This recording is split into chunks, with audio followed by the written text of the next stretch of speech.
Dengan mempelajari Sirah Nabawiyah, maka makin menambah kecintaan kepadanya. Semoga yang subscribe juga dimudahkan jalannya menuju surga.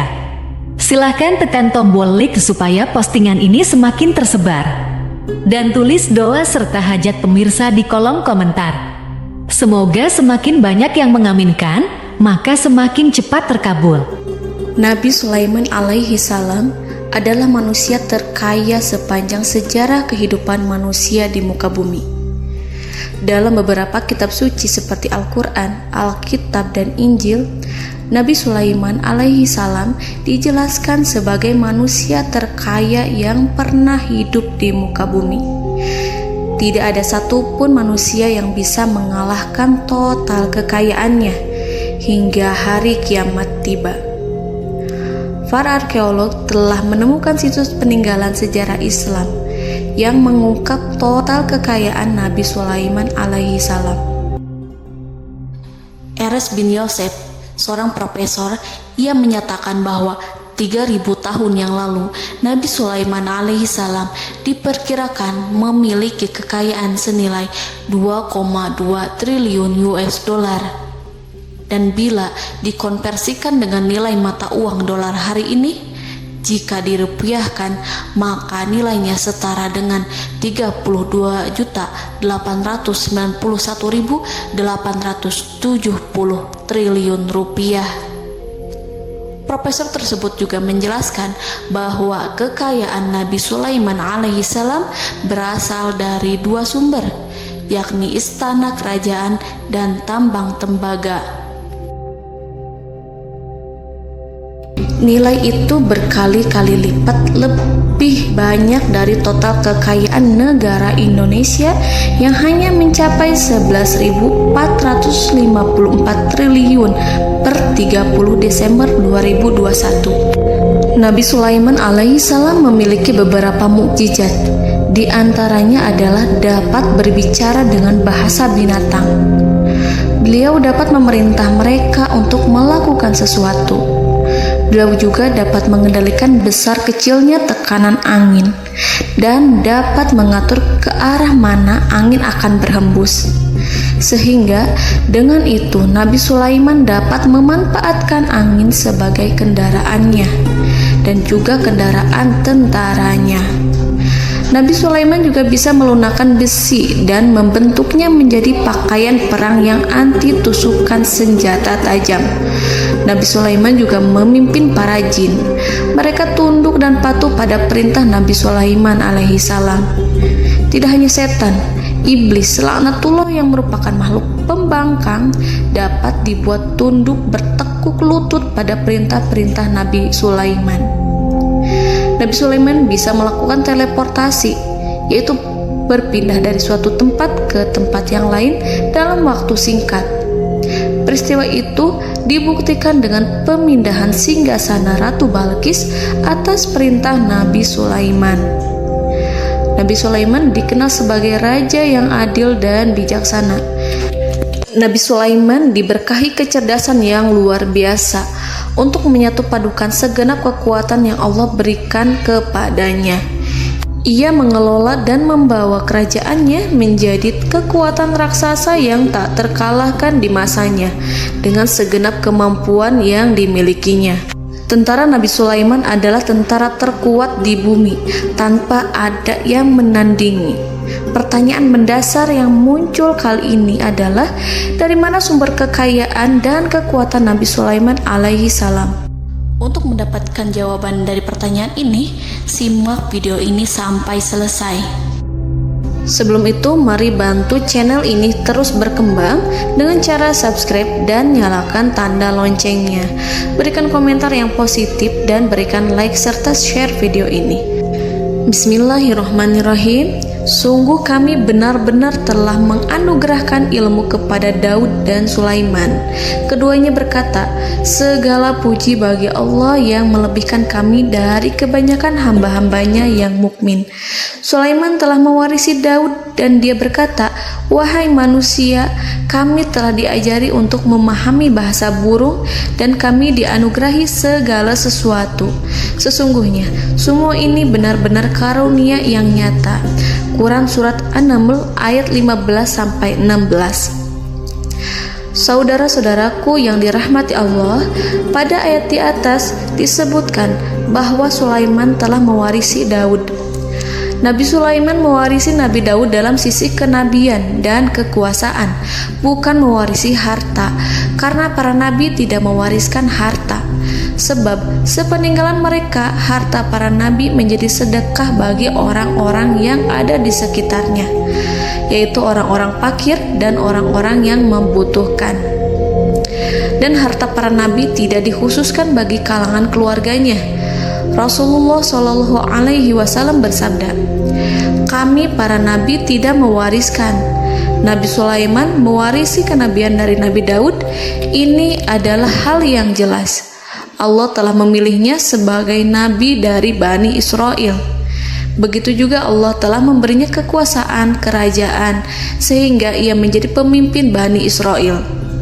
Barangkali sesuatu yang paling penting yang diwarisi oleh Nabi Sulaiman dari Nabi Daud adalah tradisi militer.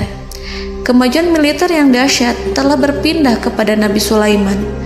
Nabi Daud sebenarnya adalah seorang pengembala kambing yang sangat miskin, tetapi seiring dengan perjalanan waktu, ia menjadi komandan pasukan tiada tanding. Nabi Daud alaihi salam mengetahui bahwa kekuatan hakiki yang mengatur alam semesta adalah kekuatan Allah. Ketika Nabi Daud mengelurkan tangannya dan memegang potongan batu, lalu beliau melemparkannya dengan ketepel ke arah Jalut, kepala Jalut retak dan ambruk menghantam tanah. Ini sebagai bentuk demonstrasi kekuatan darinya. Kehadiran Nabi Daud mengubah pasukan Bani Israel, di mana mereka sebelumnya lari jika berhadapan dengan musuh. Maka kini keberadaan mereka mulai diperhitungkan di masa hidupnya. Nabi Daud mengalami peperangan yang sangat banyak, tapi Al-Quran tidak menceritakan secara terperinci. Hal itu dikarenakan karena Al-Quran adalah kitab dakwah di jalan Allah, bukan kitab sejarah. Al-Quran hanya menceritakan di dalam Al-Quran surat Shad ayat 20, "Dan kami kuatkan kerajaannya, kerajaan Daud." Ayat tersebut berarti bahwa Nabi Daud belum terkalahkan dalam peperangan yang diikutinya. Di samping dukungan yang Allah berikan kepadanya, juga pasukan dan rakyatnya, di mana mereka adalah orang-orang yang bertauhid, menyerahkan diri kepada Allah. Allah Subhanahu wa Ta'ala mengajarkan kepada Nabi Daud hal-hal yang menjadikan pasukannya memiliki keistimewaan yang dengannya mereka dapat mengalahkan pasukan-pasukan lain, pasukan-pasukan besar yang ada di bumi pada saat itu. Allah Subhanahu wa Ta'ala berfirman dalam surat Saba ayat 10, "Dan kami telah melunakkan besi untuknya." Baju besi mungkin akan menjadi masalah dalam benak kita. Ketika orang-orang yang berperang, baju besi cukup mengganggu gerakan mereka. Kita bisa membayangkan ketika ada dua orang berperang, salah satu dapat bergerak bebas, sementara yang lainnya tidak leluasa bergerak karena tertahan dengan pakaiannya. Namun, dengan kekuasaan Allah, Nabi Daud dapat melunakkan besi dan membuat baju besi yang ringan, yang mudah untuk digunakan. Ini adalah kemajuan penting yang Allah berikan kepada Nabi Daud dan tentaranya. Kemajuan itu kemudian diajarkan, diwariskan dan dimiliki oleh Nabi Sulaiman alaihi salam. Nabi Sulaiman memiliki pasukan dahsyat yang melebihi pasukan manapun di bumi saat itu, atau bahkan mungkin saat ini. Bahkan Allah menambahkan karunia-Nya kepada Nabi Sulaiman yang disebutkan dalam Al-Quran surat An-Naml ayat 16. Dan Sulaiman telah mewarisi Daud, dan dia berkata, "Wahai manusia, kami telah diberi pengertian tentang suara burung, dan kami diberi segala sesuatu. Sesungguhnya, ini benar-benar suatu karunia yang nyata." Saudara-saudaraku yang dirahmati Allah, pada suatu hari Nabi Sulaiman alaihi salam menengadahkan tangannya dan berdoa kepada Allah Subhanahu wa Ta'ala. Antara hati Nabi dan Allah tidak ada penghalang, tidak ada jarak, tidak ada sekatan waktu, tidak ada satupun dari para nabi yang berdoa kepada Allah kecuali doanya pasti dikabulkan. Doa Nabi Sulaiman alaihi salam direkam dalam Al-Quran surat Shad ayat 35. Nabi Sulaiman berkata, "Ya Tuhanku, ampunilah aku, anugerahkanlah kepadaku kerajaan yang tidak dimiliki oleh seorang pun sesudahku." Nabi Sulaiman menginginkan dari Allah sesuatu kerajaan yang belum pernah diperoleh oleh siapapun setelahnya. Allah Subhanahu wa Ta'ala mengabulkan doa Nabi Sulaiman dan memberinya kerajaan tersebut. Nabi Sulaiman mewarisi kekuasaan, kenabian, hikmah ilmu dari Nabi Daud alaihi salam. Orang-orang menyebut Nabi Sulaiman Al-Hakim, Sulaiman yang bijaksana. Kebijaksanaan Nabi Sulaiman tidak terbatas pada keadilannya di tengah-tengah manusia dan juga kasih sayangnya kepada mereka. Namun, kebijaksanaan Nabi Sulaiman juga berlaku di kalangan burung dan binatang lainnya. Nabi Daud juga mengenal bahasa burung, tetapi Nabi Sulaiman dapat berbicara dengan bahasa burung. Bahkan, ia dapat menggantikannya sebagai pembantunya. Ketika Nabi Daud bertasbih di gunung, burung-burung serta binatang buas ikut bertasbih bersamanya. Bahkan angin pun berhenti untuk mendengarkan tasbih itu. Sedangkan Nabi Sulaiman alaihi salam, Allah Subhanahu wa Ta'ala memberinya karunia lebih dari itu, di mana binatang-binatang buas tunduk padanya, begitu juga angin dan burung. Saudara-saudaraku yang dirahmati Allah, Nabi Sulaiman alaihi salam mampu mendengarkan bisikan semut yang berbicara kepada sesama mereka. Bahkan, ia mampu memerintahkan semut tersebut sehingga semut itu menjadi taat pada perintahnya. Pasukan Nabi Sulaiman memiliki kekuatan yang sangat dahsyat. Belum pernah ada di dunia ini satu pasukan pun yang memiliki kekuatan seperti itu. Kekuatan Nabi Sulaiman berasal dari beberapa kombinasi yang sangat mengagumkan, sehingga karenanya ia tidak dapat tertandingi. Kekuatan itu terdiri dari manusia, binatang-binatang, jin, dan lain sebagainya. Kita mengetahui bahwa jin adalah makhluk Allah dan manusia tidak mampu melihatnya atau menghadirkannya atau meminta pertolongan kepadanya. Sedangkan Nabi Sulaiman telah diberi Allah suatu kemampuan untuk menundukkan jin, memperkerjakan mereka sebagai tentara di tengah-tengah peperangan. Bahkan ia mampu menjadikan mereka sebagai pekerja-pekerja kasar di kerajaannya saat tidak ada peperangan.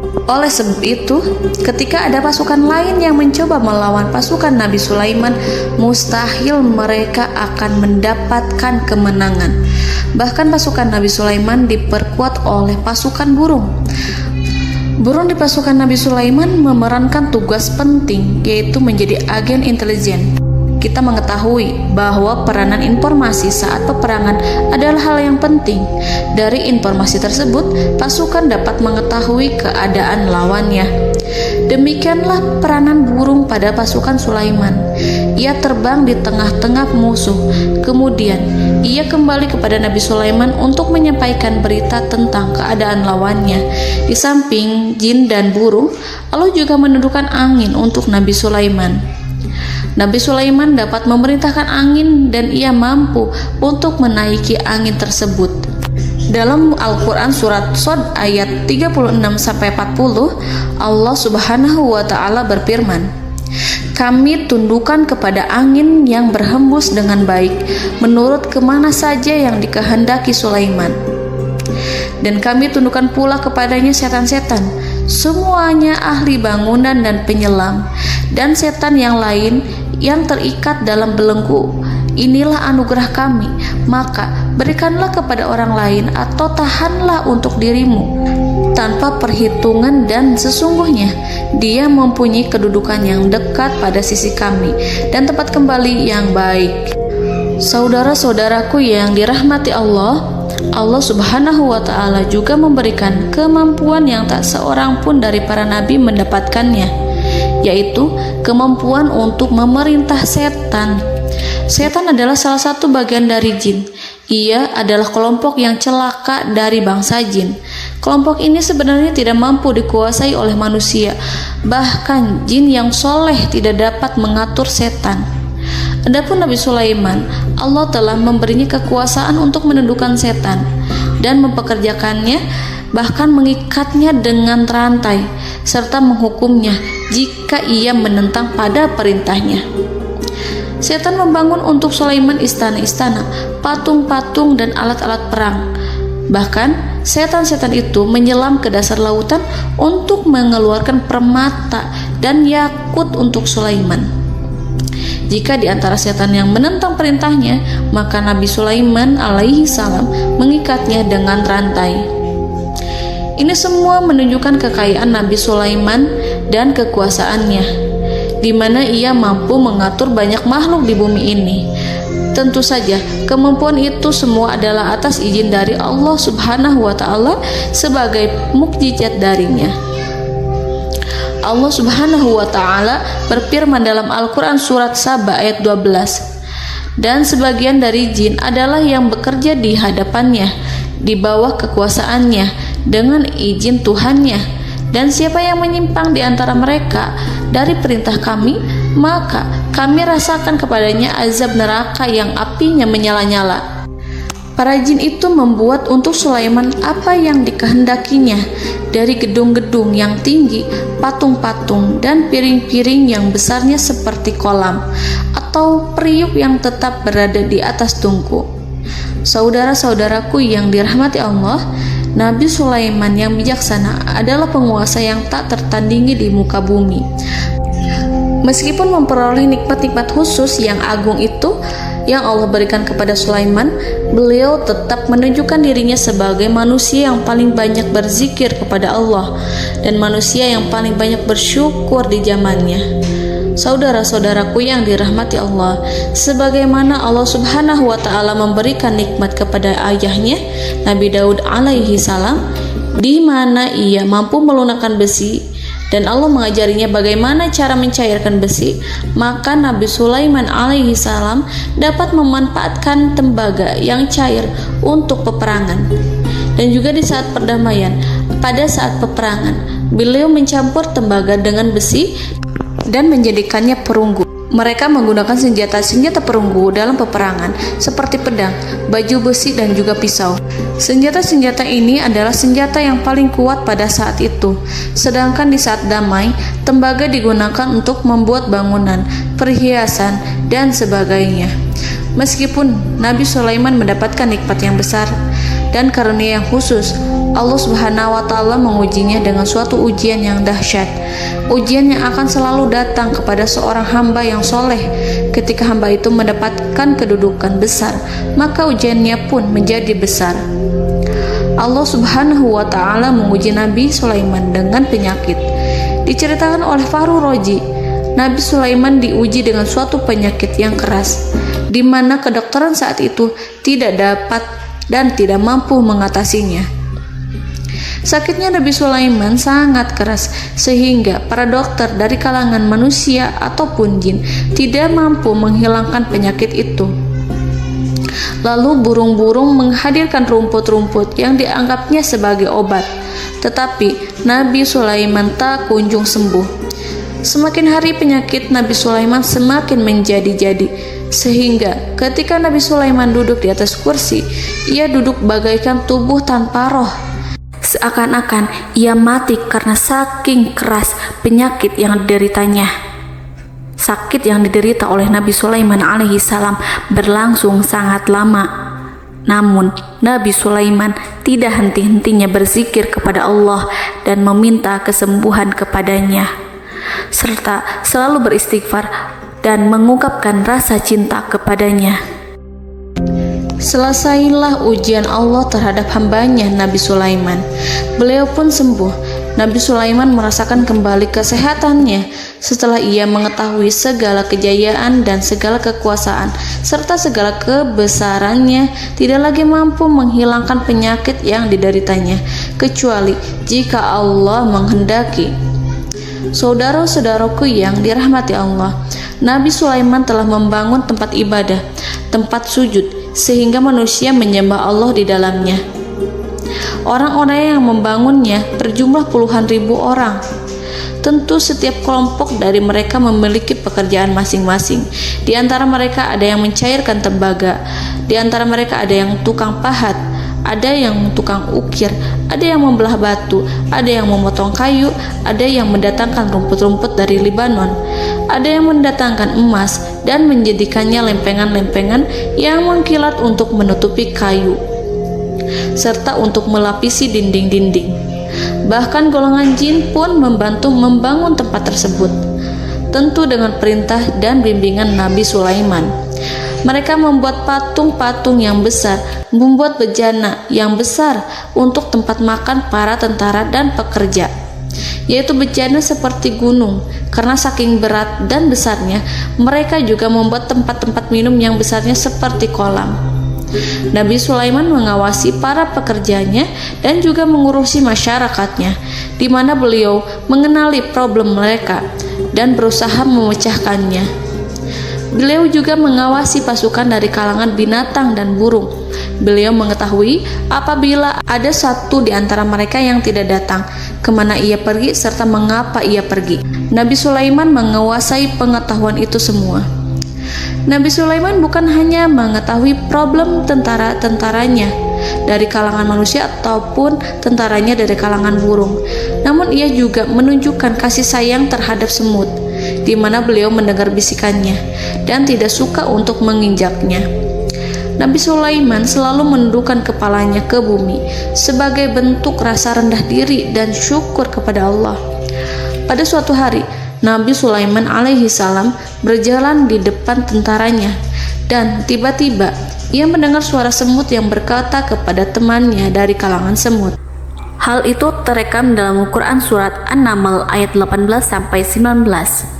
Wahai semut-semut, masuklah ke dalam sarang-sarangmu agar kamu tidak terinjak oleh Sulaiman dan tentaranya, sedangkan mereka tidak menyadarinya.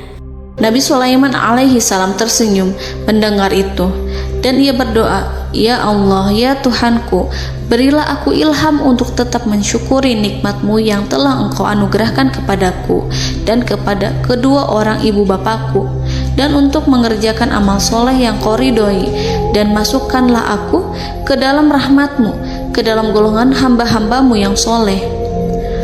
Saudara-saudaraku yang dirahmati Allah, meskipun Nabi Sulaiman mendapatkan kekuasaan dan memiliki tentara yang besar, namun beliau menunjukkan kasih sayang terhadap bangsa semut.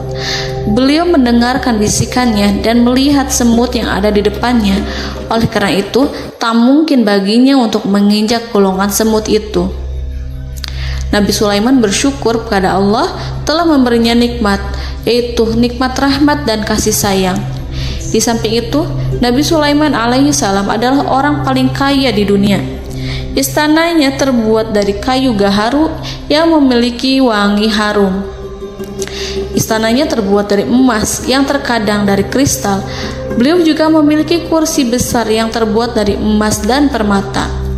Istana Nabi Sulaiman merupakan istana yang paling besar di dunia. Nabi Sulaiman menggunakan pakaian dari emas dan permata. Meskipun demikian, Nabi Sulaiman tetap menunjukkan sebagai hamba yang berserah diri dan rendah diri di hadapan Allah Subhanahu wa Ta'ala. Nabi Sulaiman yang merendahkan diri di hadapan Allah, ia selalu sujud kepada Allah sebagaimana ayahnya yang selalu bertasbih pada Allah. Nabi Sulaiman selalu melantunkan lagu-lagu cinta ilahi dan hanya memuji Allah Subhanahu wa Ta'ala. Pada suatu hari, Nabi Sulaiman alaihi salam mengeluarkan perintah kepada pasukannya untuk bersiap-siap. Kemudian, Nabi Sulaiman keluar dan memeriksa pasukannya satu demi satu. Kelompok yang pertama adalah kelompok manusia. Nabi Sulaiman memperhatikan kesiapan mereka. Lalu Nabi Sulaiman mengeluarkan perintah-perintah kepada mereka. Kemudian Nabi Sulaiman memeriksa kelompok jin dan menyampaikan perintahnya kepada mereka. Beliau memenjarakan jin yang tampak bermalas-malasan saat bekerja. Lalu beliau memeriksa binatang dan berkata kepada mereka, apakah mereka sudah makan dengan baik? Apakah mereka tidur dengan nyenyak? Apakah ada yang mengadu pada mereka, misalkan karena penyediaan makanan yang tidak layak? Apakah ada di sana yang sakit dan lain sebagainya? Ketika Nabi Sulaiman merasa puas dengan semuanya, Nabi Sulaiman memasuki tenda tempat berkumpulnya para burung. Nabi Sulaiman alaihissalam kemudian memasuki tenda tersebut, mengamati keadaan di sekitarnya, sehingga beliau mengetahui bahwa ada satu burung yang tidak hadir, yaitu burung hudhud. Mengapa aku tidak melihat burung hudhud? Burung-burung yang lain tampak terdiam sebagai penghormatan, dan mereka mendengarkan apa yang akan dikatakan pemimpin mereka. Nabi Sulaiman mengarahkan pandangannya pada semua burung dan tidak menemukan burung hudhud di antara mereka. Tak seekor burung pun yang mengetahui keberadaannya. Burung hudhud absen pada apel wajib kali ini. Nabi Sulaiman mulai menampakkan kemarahannya. Tiba-tiba, seekor burung kecil memberanikan diri untuk berkata kepada Nabi Sulaiman, "Wahai Nabi yang mulia, seharusnya hudhud ada bersamaku kemarin untuk melaksanakan tugas penyelidikan. Ia adalah pemimpin misi itu. Namun, burung hudhud belum datang. Oleh karena itu, aku tidak pergi bersamanya." Burung itu tampak gemetar. Nabi Sulaiman mengetahui bahwa hudhud tidak hadir dan tak seorang pun mengetahui kemana ia pergi. Burung hudhud pergi tanpa izin terlebih dahulu. Dalam keadaan marah, Nabi Sulaiman berkata, "Sungguh aku benar-benar akan mengazabnya dengan azab yang sangat keras, atau benar-benar menyembelihnya, kecuali jika ia benar-benar datang kepadaku dengan alasan yang jelas." Kawanan burung-burung mengetahui bahwa Nabi Sulaiman sedang marah dan telah menetapkan untuk menyiksa burung hudhud atau menyembelihnya, atau justru memaafkannya dengan syarat ia datang dengan membawa alasan yang dapat menyelamatkannya, atau dengan kata lain, burung hudhud dapat memastikan bahwa ia melaksanakan tugas yang penting. Nabi Sulaiman menunjukkan kemarahan yang besar sehingga siapapun akan merasa takut kepada Nabi Sulaiman yang marah. Nabi Sulaiman kemudian pergi dari tempat burung tersebut. Nabi Sulaiman masih memikirkan keadaan burung hudhud. Seharusnya burung hudhud menjadi bagian penting dari badan intelijen. Apakah ia pergi untuk menyingkap suatu, atau apakah ia pergi hanya untuk bermain-main? Nabi Sulaiman telah memperhatikan dan mengetahui bahwa burung hudhud adalah seekor burung yang cerdik dan juga fasih berbicara. Terkadang Nabi Sulaiman mendapati burung hudhud sedang bermain-main dan menunda-nunda pekerjaannya. Namun ketika Nabi Sulaiman melihatnya, burung hudhud memahami bahwa perbuatannya tidak benar. Oleh karena itu, ia tidak boleh menyampur adukan antara waktu serius dan waktu bermain. Tidak lama setelah itu, burung hudhud tiba di tempat para burung. Burung-burung yang lain berkata kepadanya, "Wahai hudhud, pergilah engkau ke tempat Nabi Sulaiman. Jika ia mengetahui bahwa engkau telah sampai, jiwamu benar-benar terancam."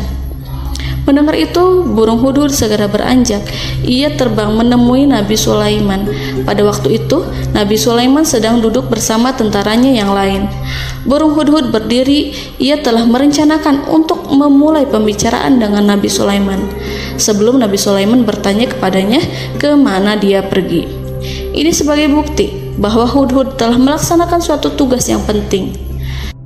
Dalam Al-Quran Surat An-Naml ayat 22, burung hudhud berbicara, "Aku telah mengetahui sesuatu yang kamu belum mengetahuinya, dan kubawa kepadamu dari negeri Saba suatu berita penting yang diyakini seakan-akan burung hudhud hendak berkata, 'Aku adalah hudhud yang miskin, tapi aku mengetahui apa yang tidak engkau ketahui, dan aku telah datang kepadamu dari kerajaan Saba dengan membawa berita yang sangat penting.'" Nabi Sulaiman tampak terdiam menunggu hudhud menyelesaikan kisahnya.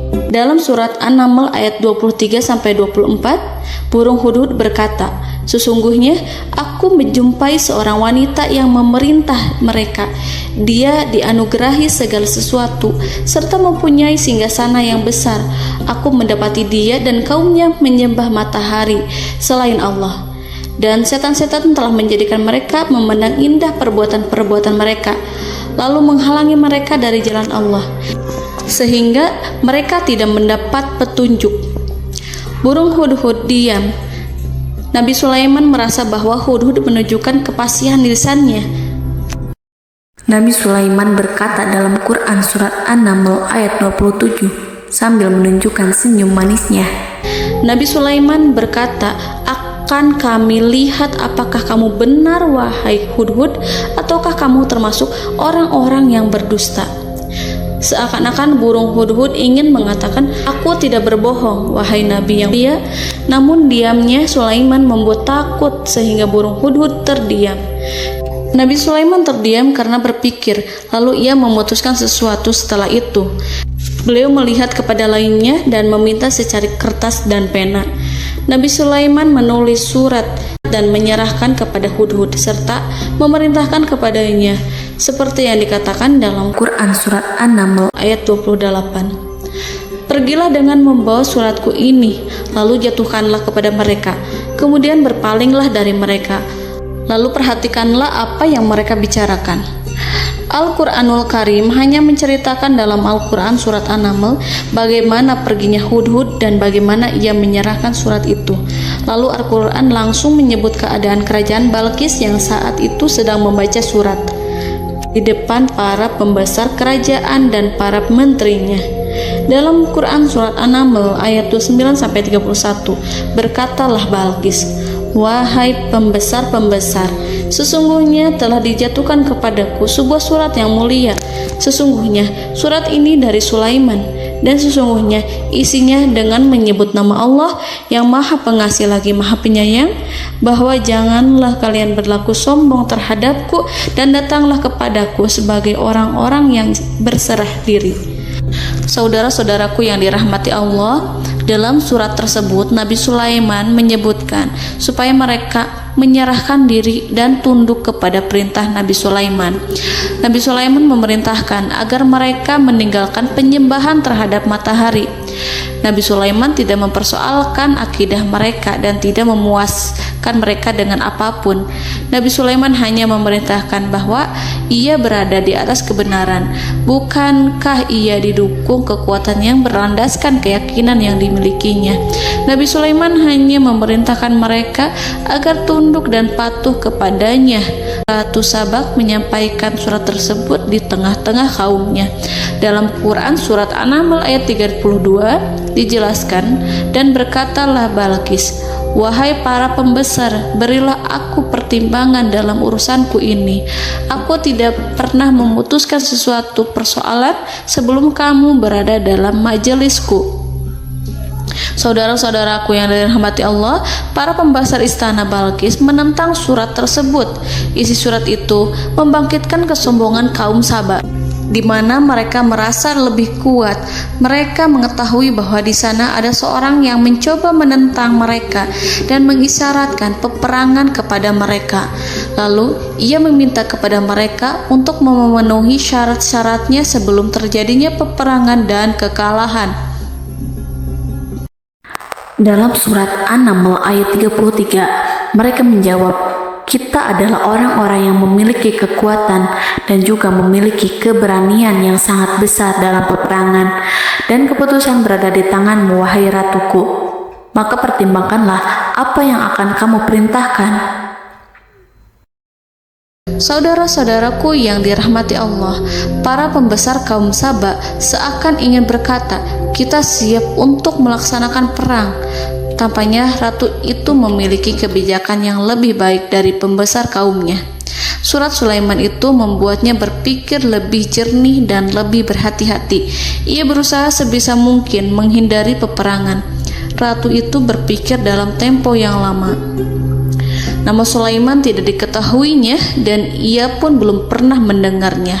Oleh karena itu, Ratu kaum Saba tidak mampu mengetahui dan mendeteksi seberapa besar kekuatan Nabi Sulaiman. Boleh jadi Nabi Sulaiman memiliki kekuatan yang dahsyat, sehingga ia mampu memerangi kekuasaannya dan mengalahkannya. Kemudian Ratu memperhatikan apa yang ada di sekelilingnya. Ia melihat kemajuan masyarakatnya dan juga kekayaannya. Barangkali ia mengira bahwa Nabi Sulaiman iri terhadap kemajuan dan kekayaannya itu, sehingga Nabi Sulaiman ingin menyerangnya. Setelah mempertimbangkan isi surat Nabi Sulaiman dengan cermat, Ratu Saba memilih untuk tidak bersikap ceroboh dan bodoh. Ratu lebih suka untuk menggunakan bahasa kelembutan.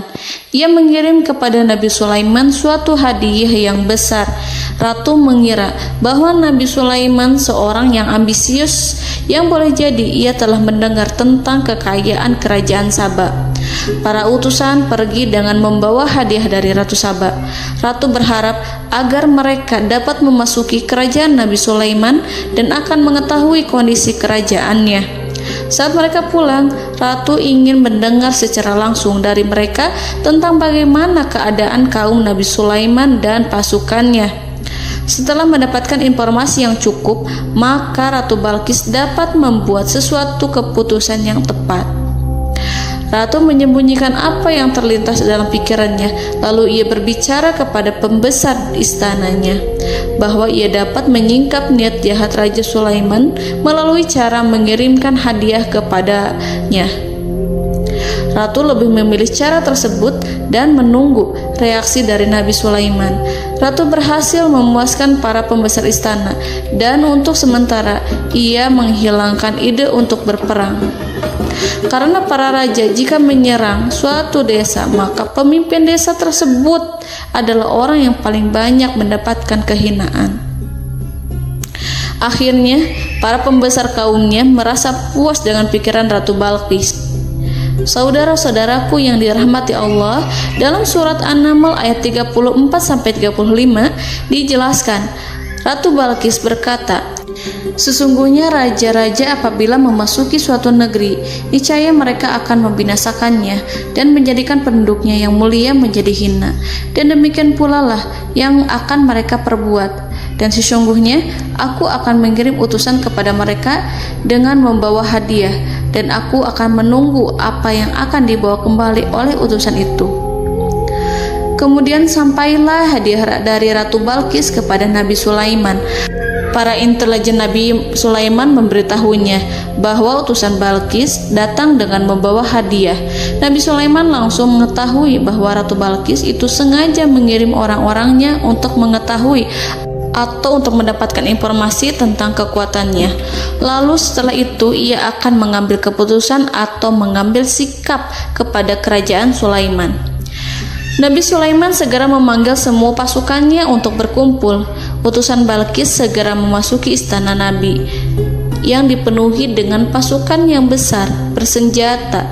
Melihat itu, utusan Ratu Balqis tercengang dan terkejut ketika mereka melihat kekayaan yang mereka bawa tidak ada apa-apanya dibandingkan dengan kerajaan Nabi Sulaiman. Hadiah mereka tampak tidak berarti. Emas yang mereka bawa tampak tidak memiliki makna saat mereka memasuki istana Nabi Sulaiman yang terbuat dari kayu-kayu pohon gaharu yang mengeluarkan bau yang harum serta dihiasi dengan emas permata. Para utusan Ratu Balqis berdiri bersama Nabi Sulaiman dan menyaksikan bagaimana Nabi Sulaiman mengendalikan pasukannya. Kemudian mereka mulai berpikir tentang kekuatan dan kualitas pasukan Nabi Sulaiman. Betapa kagetnya mereka ketika melihat di tengah-tengah pasukan itu terdapat singa, burung, dan tentara dari kalangan manusia yang mampu terbang. Mereka pun sadar bahwa mereka di hadapan pasukan yang tiada tandingannya. Selesailah demonstrasi pasukan Nabi Sulaiman.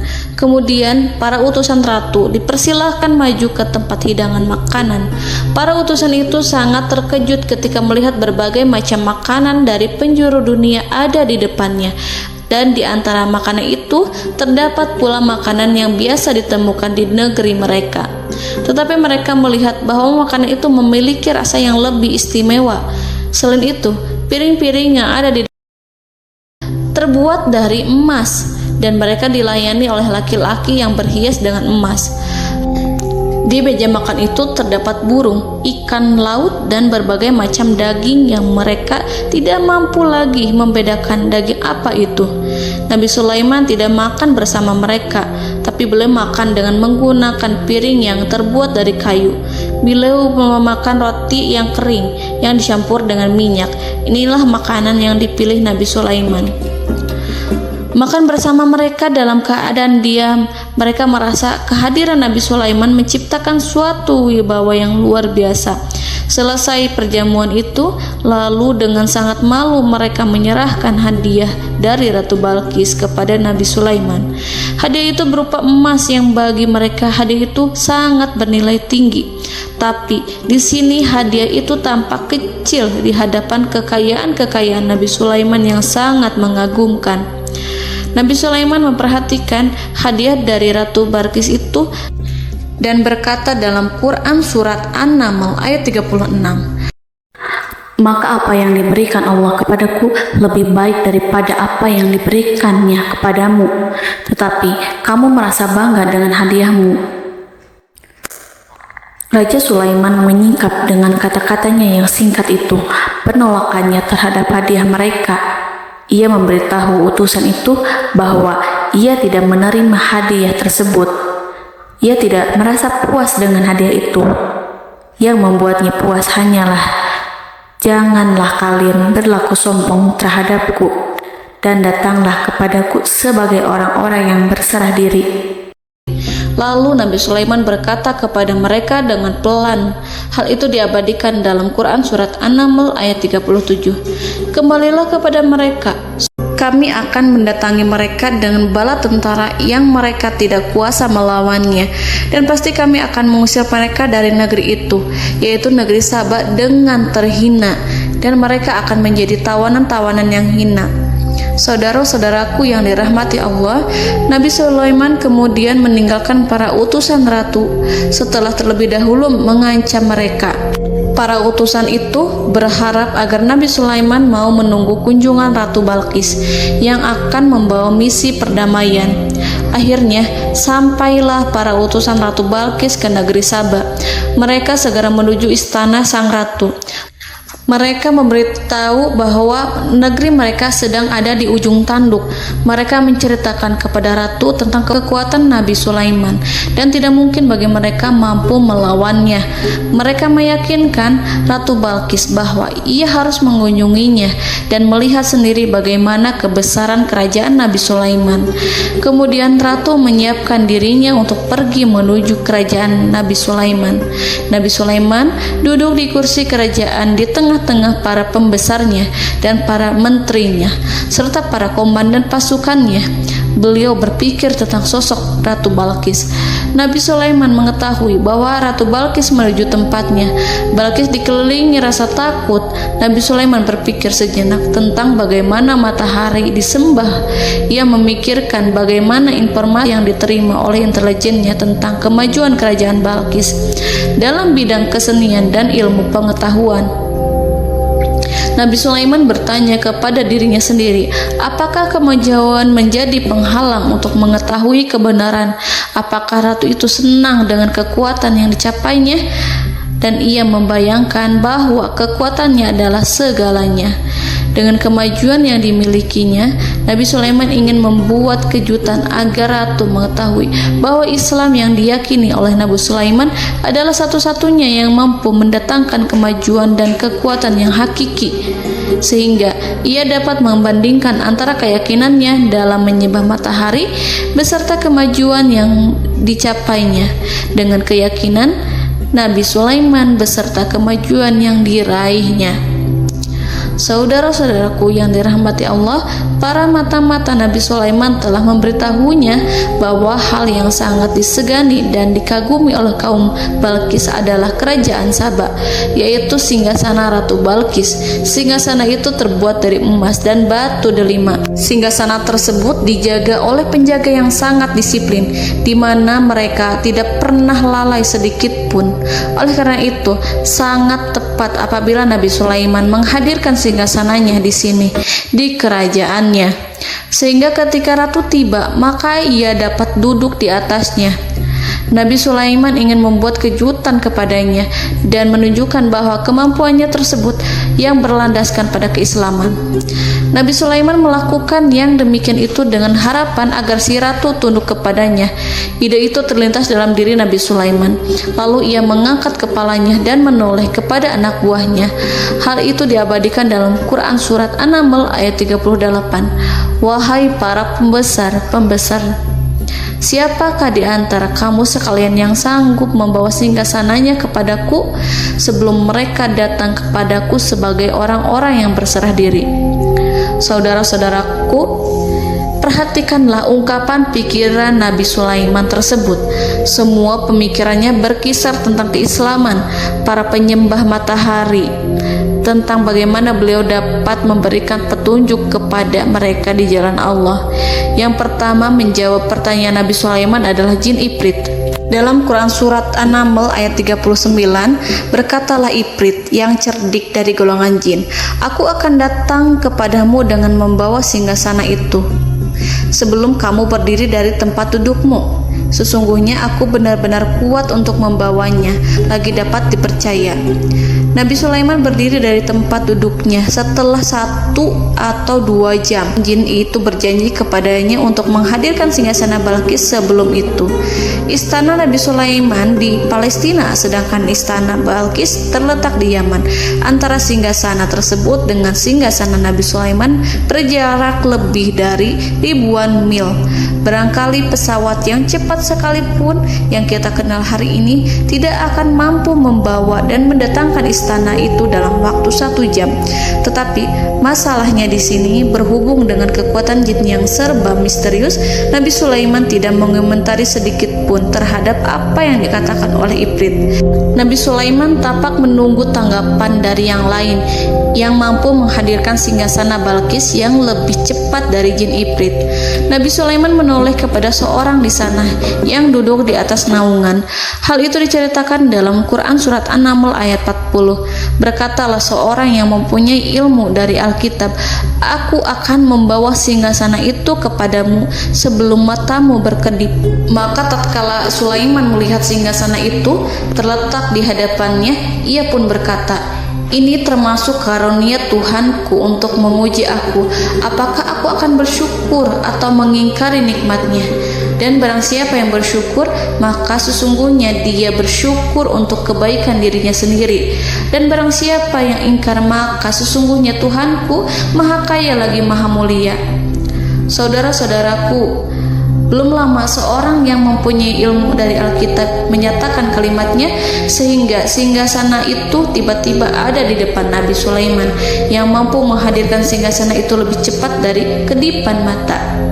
Al-Quranul Karim tidak menyingkap kepribadian seorang yang menghadirkan singgasana itu. Al-Quran hanya menggarisi bahwa orang itu mempunyai ilmu dari Alkitab. Al-Quran tidak menjelaskan kepada kita apakah ia seorang malaikat ataukah manusia ataukah jin. Al-Quran sengaja tidak menyingkap informasi tersebut. Saudara-saudaraku yang dirahmati Allah, setelah melihat singgasana itu, Nabi Sulaiman bersyukur kepada Allah. Ia mulai memperhatikan singgasana sang ratu. Singgasana tersebut merupakan simbol pembangunan dan juga kemajuan, tetapi tampaknya ia hanya sesuatu yang biasa saja jika dibandingkan dengan kekuasaan dan kebesaran ciptaan yang dibuat oleh manusia jin di kalangan istana Nabi Sulaiman. Nabi Sulaiman memikirkan dalam tempo yang lama singgasana Ratu Balqis itu.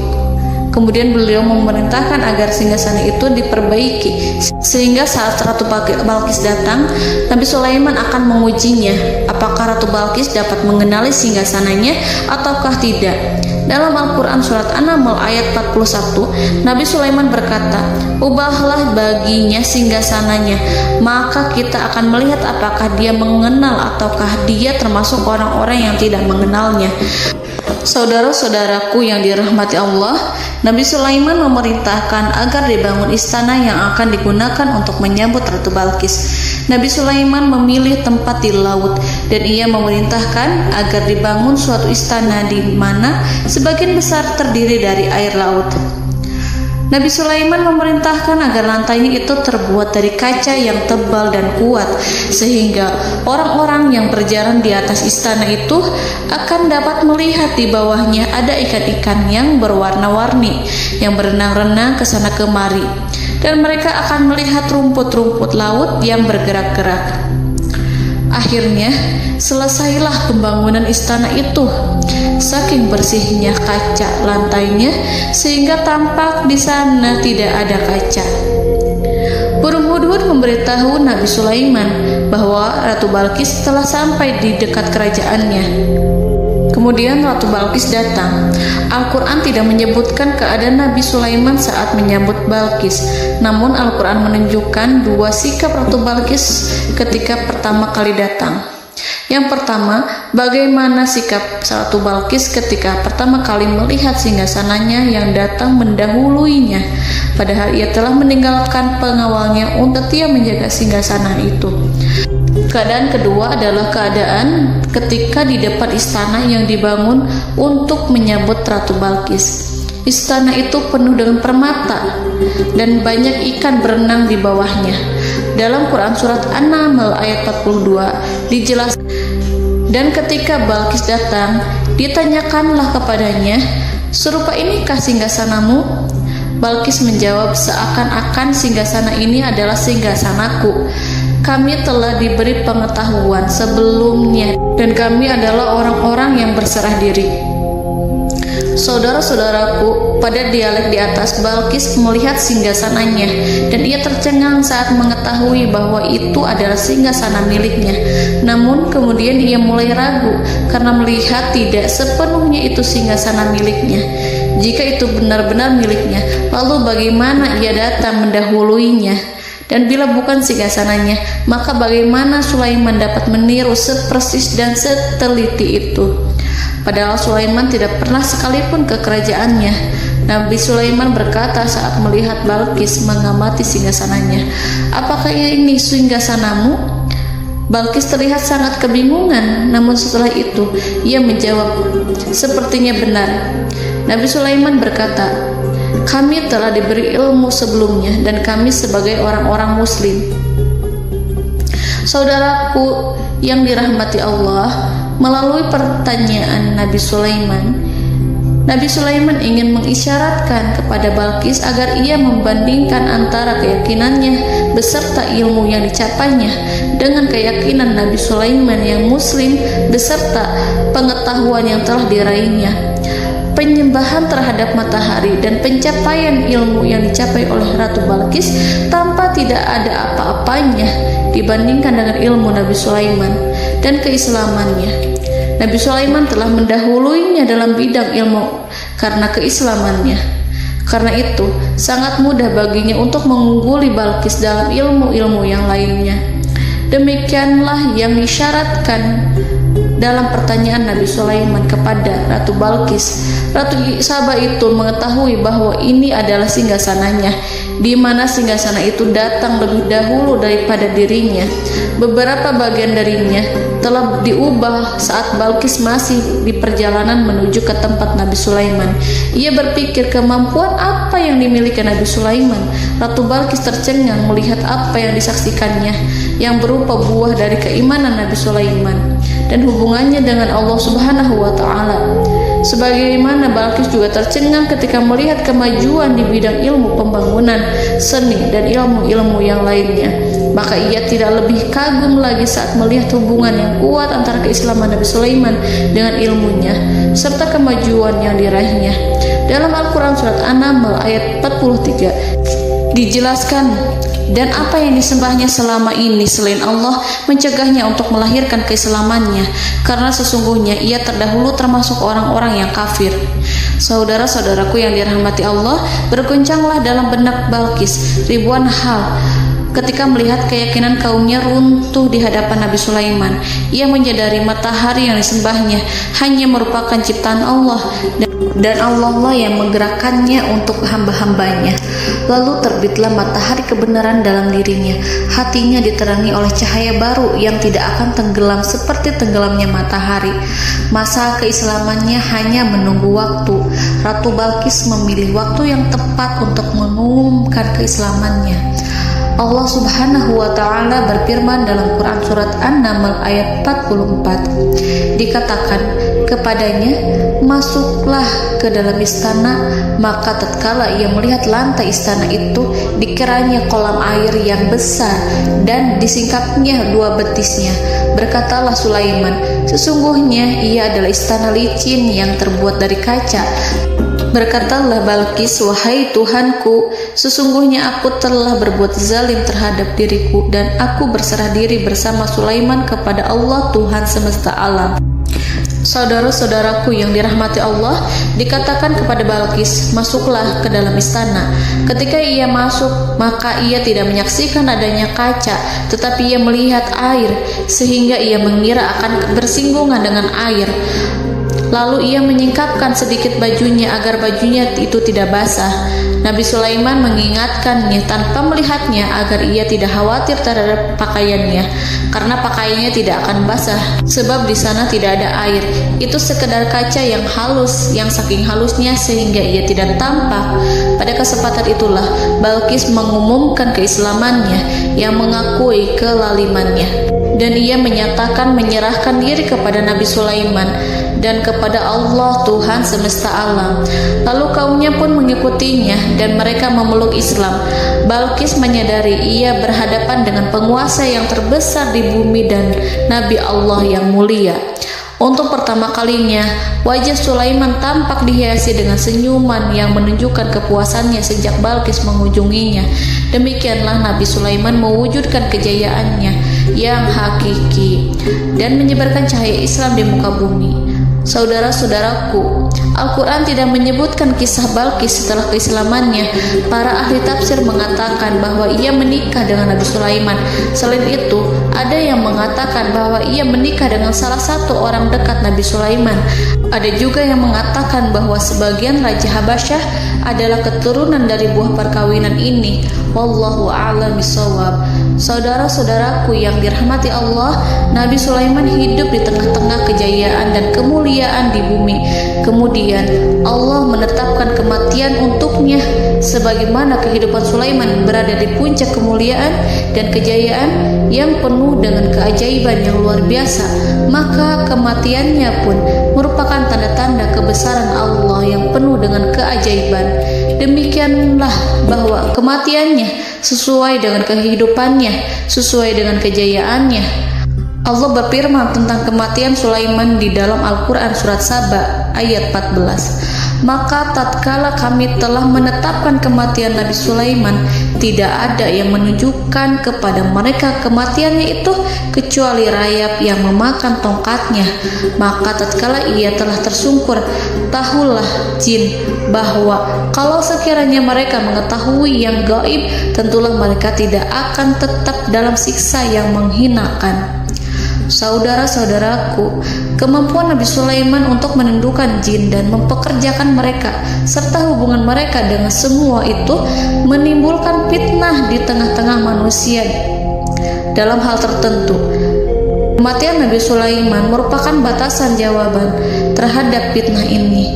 Kami tidak mengetahui siapa yang mengklaim bahwa jin mengetahui hal yang gaib. Apakah itu setan yang terkutuk, atau jin yang bodoh, atau manusia yang tertipu? Kami tidak mengetahui siapa yang bertanggung jawab terhadap tersebarnya isu yang keliru ini. Yang kita ketahui adalah bahwa hal tersebut adalah mempengaruhi sebagian manusia dan jin. Barangkali manusia berkata kepada diri mereka, selama jin melakukan perbuatan yang luar biasa ini, maka apa gerangan yang menjadikan mereka tidak mengetahui hal yang gaib itu? Manusia itu lupa bahwa kunci kegaiban berada di tangan Allah. Masalah ilmu gaib tidak akan mampu dikuasai oleh jin dan manusia. Hanya Dia yang mengetahuinya. dan manusia diberitahu hanya sedikit sekali. Saudara-saudaraku yang dirahmati Allah, seakan-akan Allah telah merencanakan bahwa kematian Sulaiman bertujuan untuk menghancurkan pemikiran itu, yaitu pemikiran bahwa jin mengetahui hal-hal yang gaib. Jin bekerja untuk Nabi Sulaiman selama beliau hidup, dan tatkala beliau meninggal, maka tugas mereka menjadi bebas. Nabi Sulaiman meninggal tanpa diketahui oleh jin, sehingga mereka tetap bekerja untuk mereka, tetap mengabdi kepada Sulaiman. Seandainya mereka mengetahui hal yang gaib, niscaya mereka tidak akan meneruskan pekerjaan mereka. Saudara-saudaraku, pada suatu hari Nabi Sulaiman memasuki mihrabnya untuk itikaf ibadah dan beribadah kepada Allah. Tak seorang pun yang berani mengganggu khalwatnya. Mihrab Sulaiman terletak di puncak gunung dan dindingnya terbuat dari permata. Pada suatu hari, Nabi Sulaiman duduk bersandar pada tongkatnya dan ia tampak tenggelam dalam tafakur. Beliau berzikir pada Allah hingga rasa kantuk menguasainya. Lalu setelah itu malaikat maut menemuinya.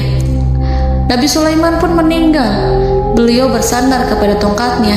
Jin melihatnya dan mengira bahwa beliau sedang sholat, sehingga mereka pun terus melanjutkan pekerjaannya. Berlalulah hari demi hari yang panjang. Datanglah rayap, yaitu semut kecil yang memakan kayu. Hewan itu mulai memakan tongkat Nabi Sulaiman.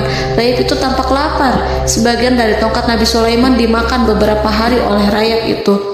Ketika yang dimakannya semakin bertambah, maka tongkat itu pun menjadi rusak dan kemudian jatuh dari tangan Nabi Sulaiman alaihi salam. Tubuh mulia itu kehilangan keseimbangan dan kemudian jatuh terhempas di bumi. Tatkala tubuh suci itu tersungkur, maka manusia segera menuju ke arahnya. Mereka menyadari dan mengetahui bahwa Nabi Sulaiman telah meninggal dalam waktu yang lama. Jin menyadari bahwa mereka tidak mengetahui hal yang gaib, dan manusia pun mengetahui hakikat ini. Seandainya jin mengetahui hal yang gaib, niscaya ia tidak akan meneruskan siksa yang hina. Mereka tidak akan bekerja kepada Sulaiman. Demikianlah Nabi Sulaiman alaihi salam meninggal dalam keadaan duduk dan sholat di mihrabnya. Lalu berita itu tersebar bagaikan api di bumi. Manusia, burung, dan binatang buas mengantarkan jenazah Nabi Sulaiman. Sekawanan burung tampak sedih dan menangis. Semua makhluk bersedih. Akhirnya tak seorang pun mengetahui bahasa burung di bumi. Meninggallah seorang yang memahami pembicaraan burung, binatang-binatang, jin, dan lain sebagainya. Burung-burung itu berkata, betapa beratnya kehidupan di tengah orang-orang yang tidak mengetahui pembicaraan kita. Wallahu a'lam.